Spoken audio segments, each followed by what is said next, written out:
Come, Holy Spirit, come.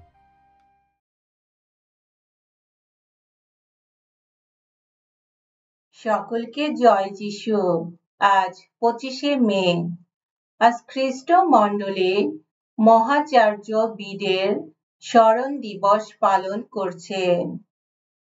মহাচার্য বিডের জন্ম ইংল্যান্ডের নর্থাম্বরিয়া রাজ্যে 673 সালে।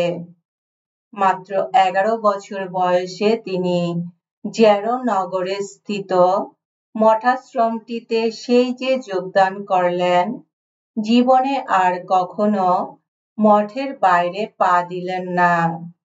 তিনি সমান গুরুত্ব দিয়ে ধ্যান, প্রার্থনা, অধ্যয়ন, গ্রন্থ রচনা ও অধ্যাপনা করতেন। আদি খ্রিস্ট শহীদদের মৃত্যুর বিবরণ এবং আদি মণ্ডলীর মহাচার্যদের শিক্ষাবলী প্রথম গ্রন্থাকারে লিপিবদ্ধ করে তিনি সেগুলি অবলুপ্ত থেকে রক্ষা করেন। ইংল্যান্ডের ইতিহাস তিনি প্রথম রচনা করেন। তিনি বাইবেল ব্যাখ্যা, দর্শন, ইতিহাস, পদার্থবিদ্যা, সঙ্গীত ও কাব্য বিষয়ে 40টির বেশি বই লিখেছেন। তার মৃত্যু হয় 735 সালে। এসো আমরা প্রার্থনা করি।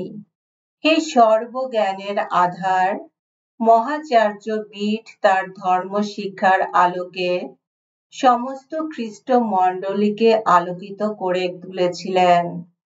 তার কথা স্মরণ করে বিনতি কণ্ঠে আমরা তোমাকে মিনতি জানাই, আমরা সকলে যেন তার পুণ্য কর্মফলের দিব্য শক্তিতে অনুপ্রাণিত হয়ে তারই জ্ঞান শিক্ষার পথে এগিয়ে চলতে পারি। তোমার পুত্র আমাদের প্রভু যীশু খ্রিস্টের নামে এই প্রার্থনা করি। পবিত্র আত্মার সংযোগে তোমার সঙ্গে জীবনময় ও সর্বনিয়ন্তা ঈশ্বর রূপে তিনি যুগে যুগে বিরাজমান। আমেন।